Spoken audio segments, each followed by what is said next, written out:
Image competitions for photographers, for digital artists. That's the talk for today. We're going to talk to the good, the bad, and the ugly.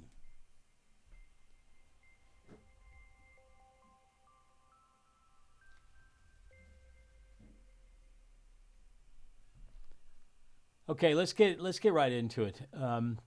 Image competitions are number one. I think a very valuable thing for photographers for multiple reasons. Uh, I think one of the main reasons is becoming better at your work, at your job, at your skill. Because the process of doing and participating in image competitions will hone your skills various ways. Number one, is it'll make you a better photographer or at least more attention to details in your image, which in turn means your lighting, your preparation, and your post processing. All those aspects, all the things that make an image powerful and great, it'll make you better at achieving that because of the process of entering and going through the roller coaster ride that image competitions are. Secondly, it makes you be recognized if you're doing well by getting awards, earning points or degrees or merits towards another goal.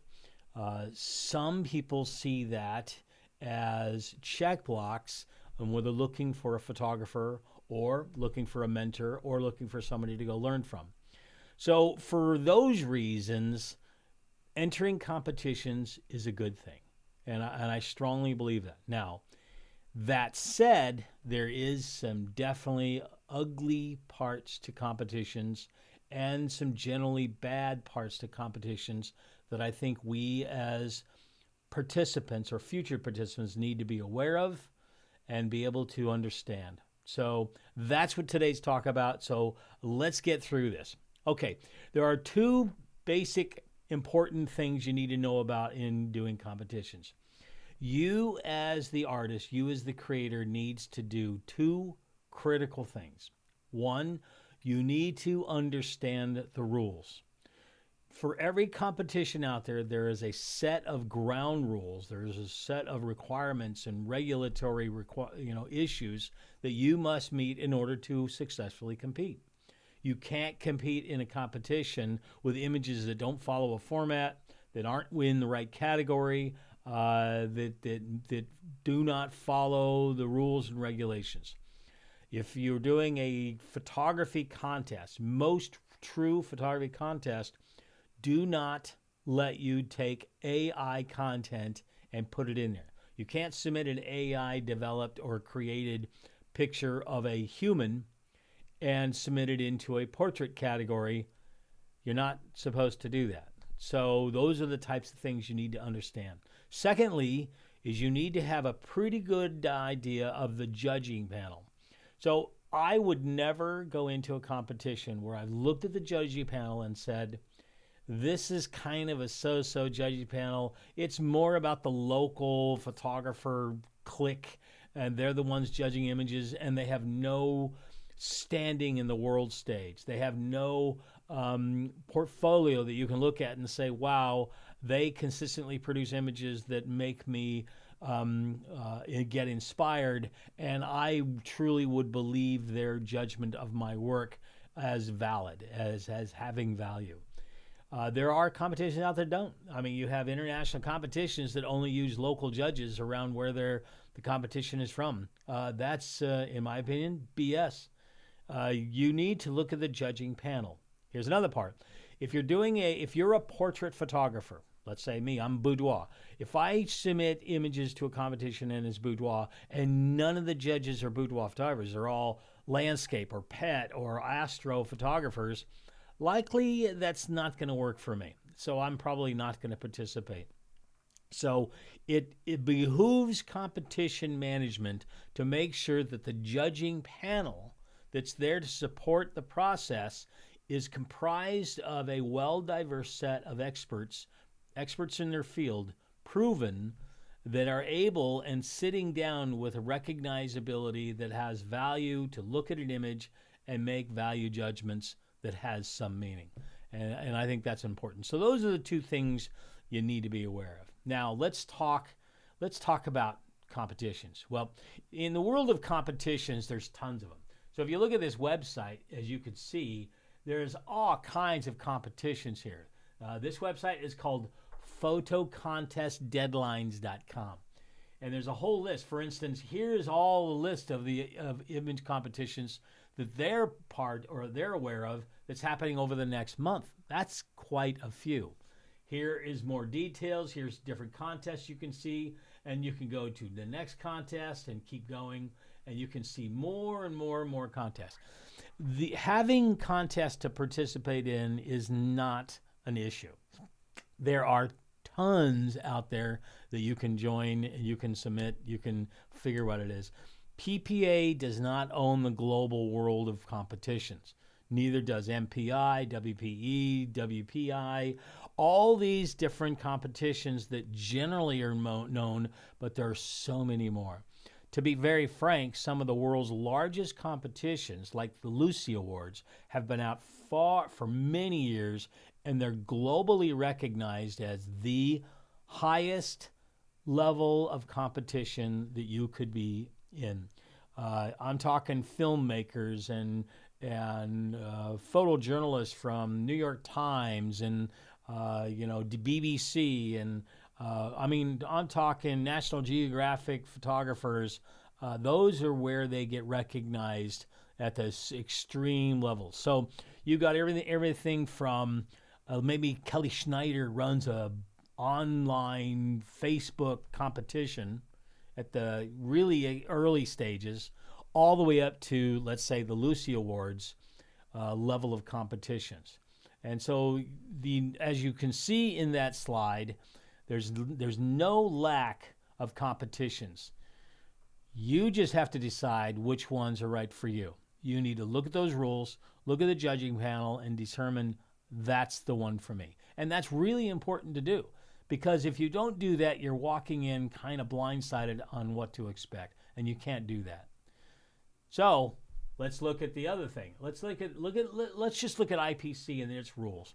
So when I said that the rules are really critical, if you know the rules and you've read them and you've even asked your fellow photographers, artists, what they think the rule means, even asking questions to the organizers, for instance, PPA, and say, what does this rule mean? Or you can watch their videos. They have many videos. They very, very well have endeavored to bring clarity to their pretty large set of rules and regulations. It's important for you to understand that without any question, because it will put you in the right frame to be able to become competitive. Without knowing the rules, you don't even have a start. So as you can see here, inside here, here's your basic rules. Here's your eligibility. Here's the specifications of your image format. And then they have categories. Now look at all the different categories within PPA. Commercial, illustrative, landscape, wildlife, illustrative portrait, natural portrait. How many different portrait groups? Portraits of families, boudoir portraits, newborn portraits, wedding portraits, high school seniors. So even within portraiture, you have a very diverse set of rules and categories that you have to submit your images in. What about judging? There's a multiple step of judging for image competition.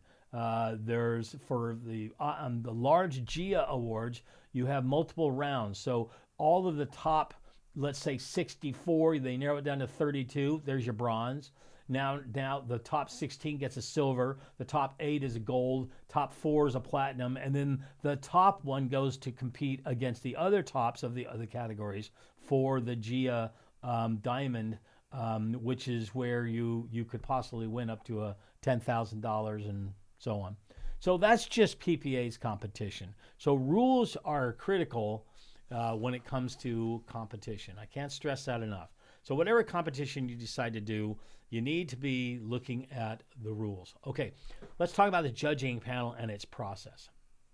So one thing that's important for me, at least, is knowing how the internal process of the judging occurs. Sometimes competitions don't even tell you. They don't tell you that the judges are going to all meet up in Amsterdam and sit around a table and have beers and discuss the images for a few days, get paid to do it, and then argue, talk, challenge, whatever, until they come up with the best they can agreement on where that image falls. Or you may find, let's say for MPI, you have international judges all over the world sitting in their own home using their own systems designed and formatted to the right display parameters, and they judge themselves using a set of measurement points, like PPA has 12 elements, MPI has 4, whatever, and they submit their judge scores overall, the individual things, and it submits it off, and the algorithms of the system take those scores and averages with the other judges and takes the highs and lows, what they call special cause variation and scoring. You can look that up in statistics, and then come up with a score that that's an average, so it takes away the individual or personalities, and then they put it in order of highest score to lowest score. And that's generally how that one's done. Some other ones that bring judges together and they sit around, they look at each judge has a chance to give its or their opinion. And then there's this thing called challenges. I'm not a fan of the challenge process, and I'll explain more later, but scientific studies show that personalities and the strength of character, or some unwritten thought that this person has been doing it longer than me, so I'm going to rely on them, is completely alien to the idea that you're a judge and you have an opinion. You have an opinion, you should have your opinion, and that's it. Nobody should be changing that. And we'll talk a little bit about that, about how you do that. Now, let's talk about preparation for competitions. Image competitions is not for the faint of heart. You will be frustrated. You could be extremely happy and joyous. You could be happy with your awards and you want to display them. There are some people out there that almost weekly they want to tell everybody about their awards, and it almost gets numbing to how many times in different places you see the same person posting about their same award, because there's some need to be patted on the back. Maybe I'm anti, because my 30 years in the military, we wore this thing all on our chest, and it was always constantly our awards were displayed, and it just kind of, for me, it gets a little, tiring. You want to tell everybody you won an award, great, but you don't need to tell it 14 times at 14 different places, in my opinion. But let's erase that ugly part and let's bring the positive. As a creator, finding out that you did well and you were awarded by your work makes you proud, more personally attached, and your energy to continue to create is even enhanced. So that's a very good thing about competitions, is getting rewarded. Okay, how do you prepare for that? Well, I already talked about the rules. The rules is critical. But let's say you follow the rules and you take your image and you do all the tweaking, you have it ready, all your friends and family tell you they love it and they believe it. That's not sufficient. All your friends and family will tell you good things. Very few of them will tell you bad. Even if you specifically ask, it's hard position for your loved ones to say, I didn't like that image, or that's not a very nice image. So you must get a third-party, unconnected friend or acquaintance, somebody you believe in, somebody you truly have value in their opinion from a technical, critical skills perspective, and ask them their opinion. If you ask me my opinion on your image, I'm going to be honest with you, and a lot of people know that. And I believe that that's the only way I can be. Clean is the same way. We don't want to fluff you up. If I don't comment on your image, there's probably a reason for it. If I comment on your image, there's because you either asked for it or it's because I thought it was a great image. So you must get third-party input of the quality of your work or where you need to make it better. So people will do that, and sometimes and often a photographer will go to one person, because they feel that that person will answer them, that person will give them an honest answer, and they take their 6 or 5 or 4 recommendations to tweak their image. They make all those tweaks. They submit those images to a competition, and the image doesn't do well. And they're a little bit down. They're a little frustrated because they thought that person was giving them really valid input, and they followed their input, and now they felt like, well, that wasn't good input. But that's not necessarily the case. A lot of times, input by one person may all be valid, but as that input applied to the judge panel that looked at your image didn't align. What I mean is, if I look at your image and I say, well, I think the following 3 things need to be tweaked, the group of judges that judge your image may not even notice those 3 things. They may find something that I didn't think was bad. That's differences of opinion. This is where the objective, subjective question comes into the world of image competition. So in order to resolve some of that, better preparing yourself for a competition, you get 3 to 5 or more people that you trust, people who are proven successful in competitions, consistently produce images that are above average or really high quality, that you have belief that their word is of value, it's relevant. Then ask them, are every one of them going to respond? No. Some of them may not respond until it's too late, and then, whatever, and that's fine. You're not everyone out there either has the time, they're too busy, or they just don't as much care. But it doesn't hurt to ask. So you ask the question. You get these people to get your input. Again, 3 to 5 or more. And the reason why 3 to 5 is because if I get 3 to give me an input into changes I need to tweak my image, then of those comments or recommendations from those people, I may find a common thread between all of them. In other words, all 3 gave me a similar comment about a light source or a color or a position or a pose or some distracting element. When that happens, now you have a valid issue that may be most likely or a higher probability be seen by the other judges in the competition. That's where you find the good, relevant input that you can jump on. Not that the other inputs aren't, and you can decide yourself whether or not you want to change your image based on everybody's and every input, or you want to limit to where you find some common thread between them all. The more people give you input and the more input they give you, now you can really look at all the inputs as an aggregate and find those common issues. That's where you make the tweaks. When you're all done with that and you feel confident, now you have a higher likelihood of success based on their input and based on your feeling that you will at least do well. You're at least competitive. So that is a critical part of doing competitions, is preparing yourself. The processes for judges when they look at images includes what we call bias. Scientific studies show that our personalities, our experiences, what we've seen, what we've done, both good and bad, could affect our judgment in art. For example, openness to new things, a personality trait, a part of the big 5, if you will.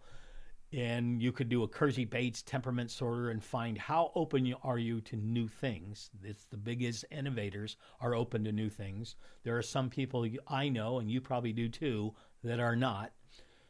The ones that are open to new things make the best art critics and the best art judges, because they recognize the value in new things and don't see that as a negative. And so that's another part, is you have to understand that judges have bias. A judge that only shoots landscapes and does not like people in their frame are probably not the best judge to look at a boudoir photographer's work or a portfolio of nude images, because they look at those differently. Maybe somebody that has religious beliefs that are anti intimacy, at least in the public forum. They may not be great judges for intimate type of portraits, whether it's a sexual nature or intimate nature or just emotional content. People that have had trauma in their life, photojournalism images in war zones may not be images that they enjoy seeing, and therefore it may affect their judgment. These are just all possibilities. So we as image competition participants must understand that bias exists. And knowing that bias, and when you find a result that a judge gives you a 75 when everybody else gave you a 90, you should at least somehow, I know it's hard to do, you must have some understanding that judge has an internal bias, which is natural, that didn't quite look at my image the way the other ones did. And hopefully the competition process recognizes that and sees that as what I said earlier, it's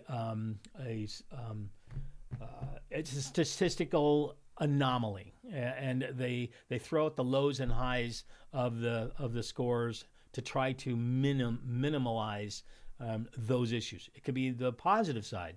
You may find somebody who really loves this stuff and thinks and possibly even they even know who the maker is, which is technically not supposed to, but oh my God, that's a 95, that's a 98, maybe that's 100, and everybody else is at the 85 level.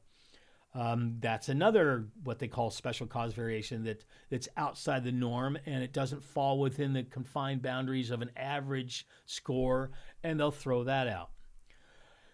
In some competitions, judges will make their initial determined score, and then there's that layer of what we call the 12th element. PPA has 12 elements that images are supposed to be measured by. MPI has 4, some competitions has 6 or 10.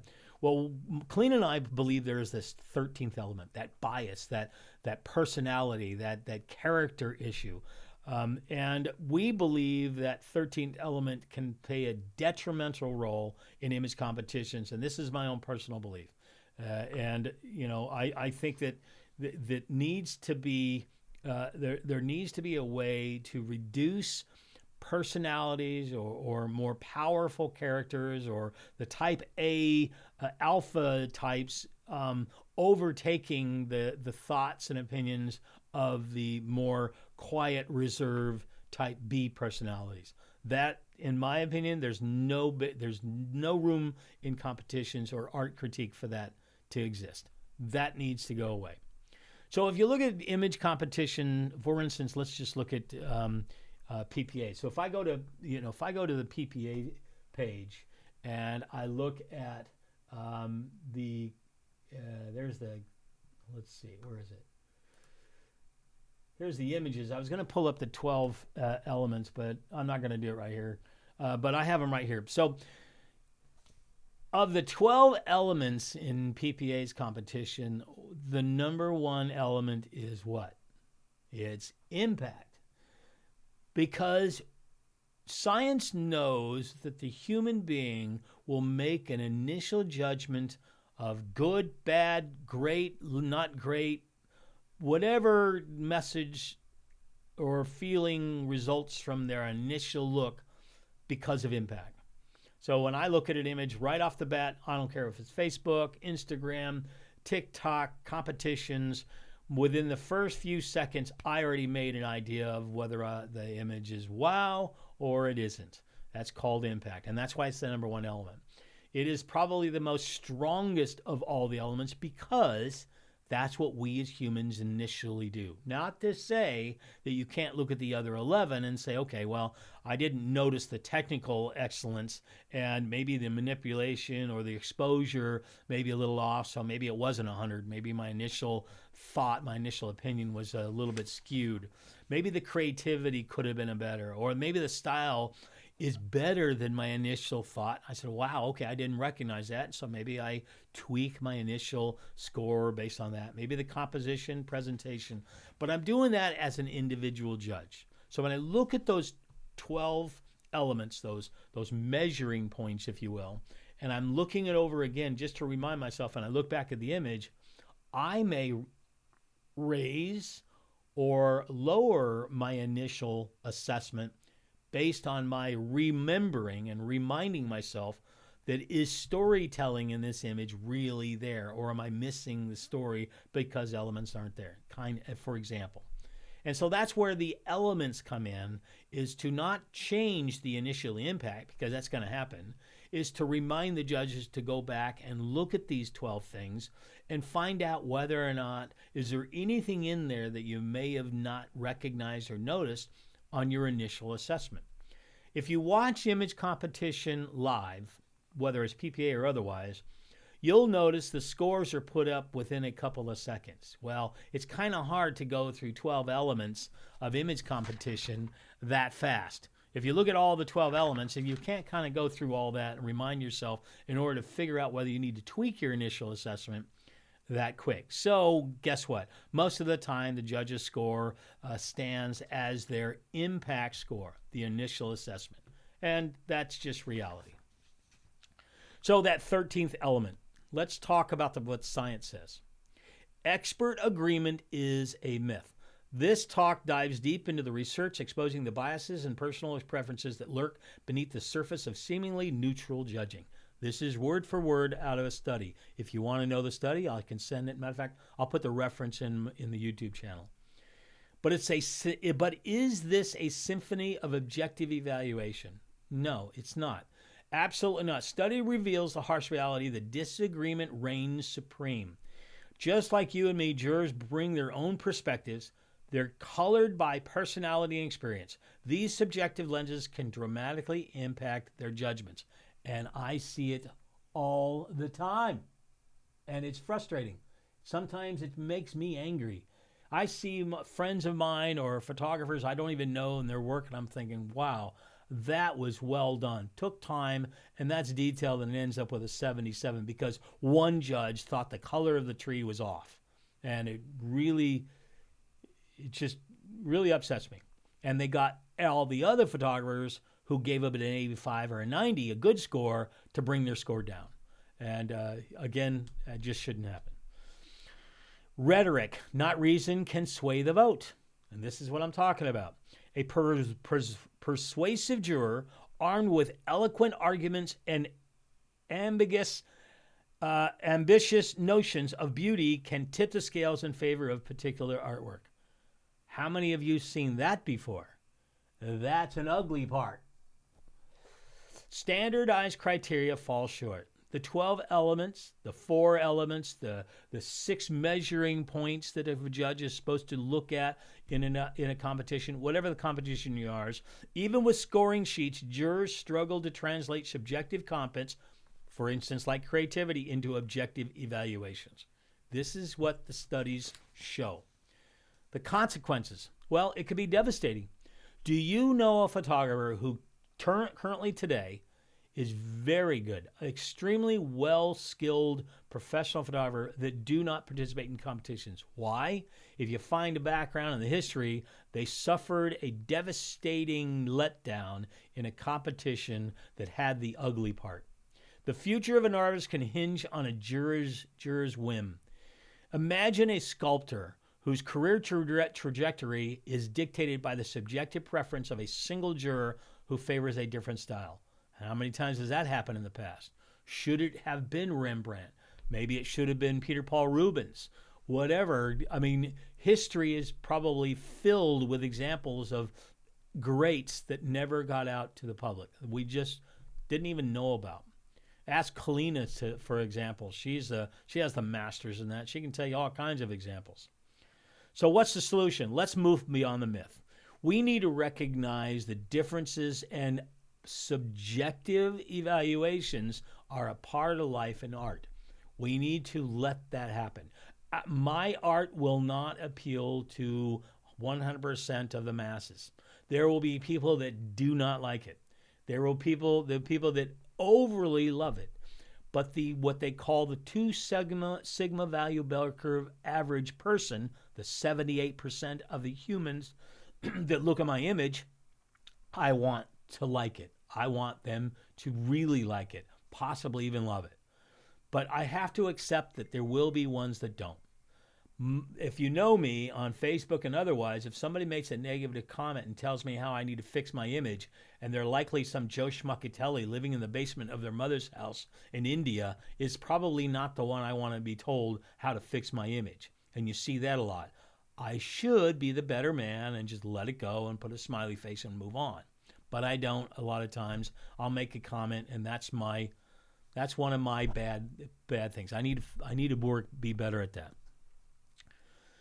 But the journey doesn't end there. Research offers fascinating insights to the psychological underpinnings of artistic taste. For example, in a personality review, you can delve into your own personality and do tests to find out where you are. Openness to new experiences is the number one key factor has been linked to greater appreciation of art. So, do we go to our judges and do a Kersey Bates temperament sorter and say, okay, you're not very open to newer experiences. You're probably not going to be a good judge. Most competitions probably don't go to that depth. Should they? Maybe. Maybe part of the judge's training should include a personality trait test to find out where they are in the world of personalities and find out whether or not that personality makes a good judge. I don't know. Maybe. The knowledge is overpowering. Understanding how personality, age, and even prior experience influence our perception of art can help us become better discerning viewers, both with creating and appreciating and scoring art. That's what the study says. We all must realize image competitions can be a lottery, with the results being the aggregate of various factors that influence the judging, and the exact same image could very well end up with totally different scores, as we talked about. It is something we must recognize. So you want to go in and look at some of these beautiful images and kind of get an idea of how they do it. Great. Go in there and look at those beautiful, gorgeous works and say, wow, now that's the kind of stuff that I want to do. And say, you know what? Am I capable of producing something like this, as good or better? Am I competitive? Well, you don't know until you take your image, you work with it for a while, you get it to where you want. There's Colleen, as a matter of fact, I think. And you read the rules, you get people's opinion, you tweak your image, and go with your best foot forward into the competition, because you will learn from the process. You will get recognition, whether it's the very first time you do it, or it takes you a couple of times before you're finally in that sweet spot where you've got the process down. And today's talk was all about the process. So I hope that was some value to you. If you haven't done competitions in a while because of a bad experience, maybe it's time to think about redoing it. If you've been doing competitions and you're frustrated and you're down, maybe understand some background reasons of why, and get re-energized and go into the competitions. If you want to go to websites to find other competitions besides the normal ones, do that. Test your waters. Even if you will just go in Facebook groups and find a Facebook group that's doing a competition, and there's a lot of those, maybe that's the first step. But either way, I hope you enjoy your work as a competitor in the future, and I hope you get a lot from it. With that said, I hope you guys enjoyed what you hear here, and I hope to be clapping for you for your next competition, because I know you'll do well. Thanks again.